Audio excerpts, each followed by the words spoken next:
Good evening and welcome to the Arise News Hour. President Biden has just announced a ban on Russian oil imports, and that's expected to be followed by the UK doing the same thing.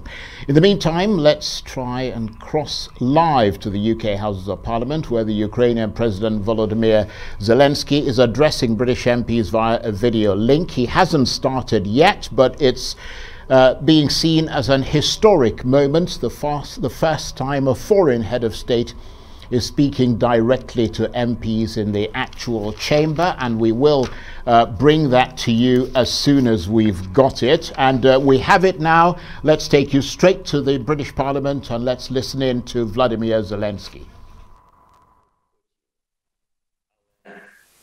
Ведемо, тому що не хочемо втратити те, що в нас є, те, що наше. Україну, так само, як ви, те, що наше. Україну, так само, як ви не хотіли втратити свій острів, коли нацисти готувалися розпочати 13 днів нашого захисту. У перший день, о 4 ранку, на нас полетіли крилаті ракети. 4 o'clock in the morning, we were attacked by cruise missiles. Everybody woke up, people, children, the entire Ukraine, and since that we have not been sleeping.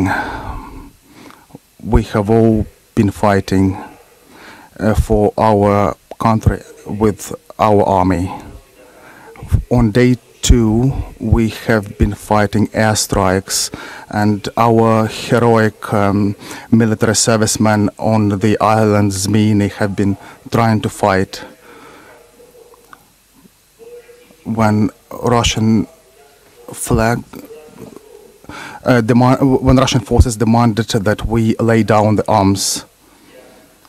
However, we did continue fighting, and we did feel our force, the force of our people that will oppose the occupants until the end.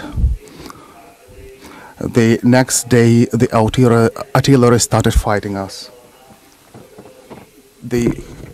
Our army showed us who we are, and we have been able to see who are people and who are beasts. On day 4, we started getting people captive. We have not been torturing them. We remained humane even on day 4 of this terrible war. On day 5, the terror against us was going on against children, against cities, and constant shelling have been taking place around the country, including hospitals, and that didn't break us. And that gave us feeling of big truth. On day 6,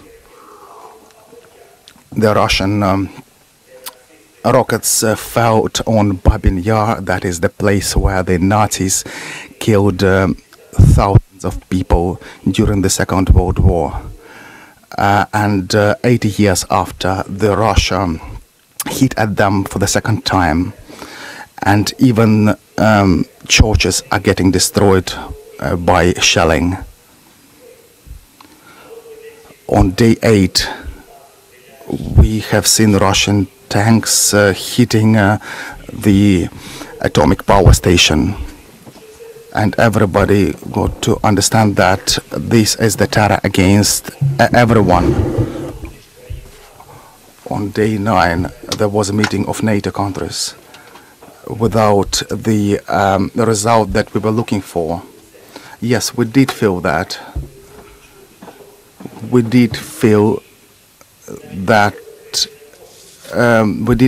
that unfortunately that the alliances don't work properly always, and the no-fly zone cannot be enforced. And on day 10, the Ukrainians started protesting en masse, stopping the armored vehicles with their own hands. And on day 11, the children and cities were being hit, and hospitals as well, with the rockets and constant shelling. And on that day we realized that Ukrainians became heroes. The entire cities, children, adults. And on day 12, the losses of Russian army exceeded 10,000 people killed. And also including the general, and that gave us hope that there will be some kind of responsibility for those people in front of the court. On day 13, in the city of Mariupol that was attacked by the Russian force, a child was killed. They do not allow any food, any water, and people started panicking. I think everybody can hear that people do not have water over there. Over 13 days of this situation, over 50 children have been killed. These are the children that could have lived, but these people have taken them away from us. The United Kingdom, Ukraine were not looking to have this fall. The Ukraine have not been looking to become big, but they have become big over the days of this war. We are the country that are saving people despite having to fight one of the biggest armies in the world. We have to fight the helicopters, rockets. The question for us now is to be or not to be. You all know this Shakespearean question. For 13 days, this question could have been asked, but now I can give you a definitive answer. It's definitely yes, to be. And I would like to remind you the words that the United Kingdom have already heard, which are important again. We will not give up, and we will not lose. We will fight till the end, at sea, in the air. We will continue fighting for our land, whatever the cost. We will fight in the forests, in the fields, on the shores, in the streets. I would like to add that we will fight on the banks of different rivers like Dnieper, and we are looking for your help, for the help of the civilized countries. We are thankful for this help, and I'm very grateful to you, Boris. Please increase the pressure of sanctions against this country, and please recognize this country as a terrorist state, and please make sure that our Ukrainian skies are safe. Please make sure that you do what needs to be done and what is stipulated by the greatness of your country. Best of all to Ukraine and to the United Kingdom.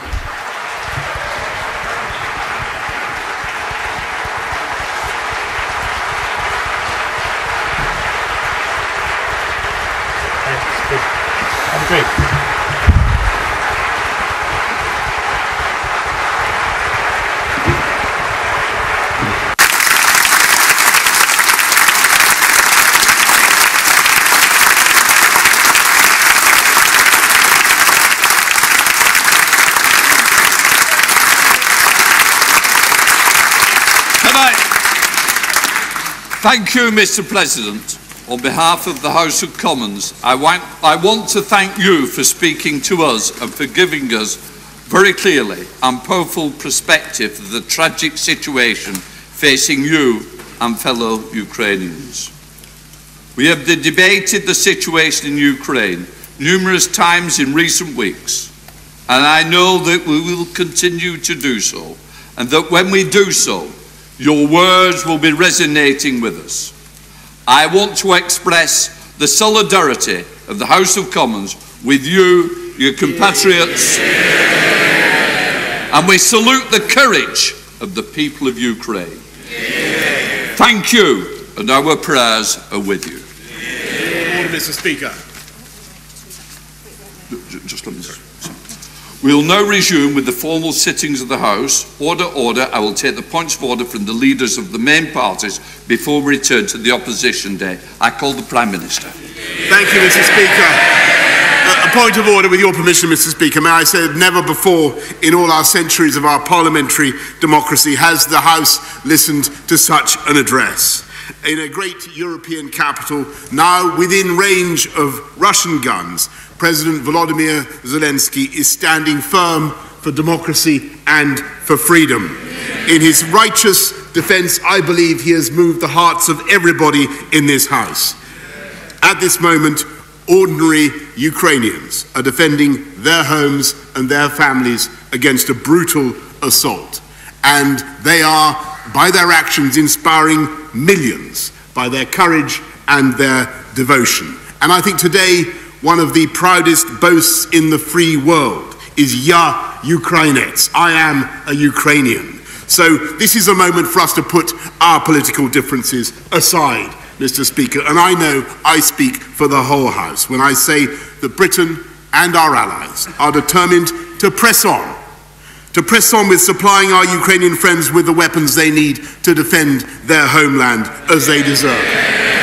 To press on with tightening the economic vice around Vladimir Putin, and we will stop importing Russian oil, Mr. Speaker, and my right honourable friend, the Business Secretary, will update the House on that tomorrow. And we will employ every method that we can, diplomatic, humanitarian and economic, Mr. Speaker, until Vladimir Putin has failed in this disastrous venture and Ukraine is free once more. Leader of the Opposition, Keir Starmer. On a point of order, Mr. Speaker, every one of us has been moved by the bravery, the resolve and the leadership of President Zelensky. Down on his people, an assassin seek his life. No one would have blamed him for fleeing, but instead he has stayed in Kyiv to lead the Ukrainian people and to fight. He's reminded us that our freedom and our democracy are invaluable. He's prompted the world into action where too often we've let Putin have his way. He's inspired the Ukrainian people to resist and frustrated the Russian war machine. He has shown his strength, and we must show him and the Ukrainian people our commitment and our support. Labour stands for the unity at home and abroad that will isolate the Putin regime. Labour stands for the toughest sanctions that will cripple the Russian state. Labour stands for providing Ukraine with the arms it needs to fight off their invaders. Labour stands with President Zelensky, with Ukraine, with democracy. Slava Ukraini. Thank you, Mr. Leader of the SNP, Ian Blackford. Thank you, Mr. Speaker. With your forbearance, if I can make a point of order. President Zelensky, we salute you. We stand with the people of Ukraine on the basis of the act of aggression, on the act of war of Putin. We must do all that we can to send support to Ukraine, to send the weapons that they need to defend themselves.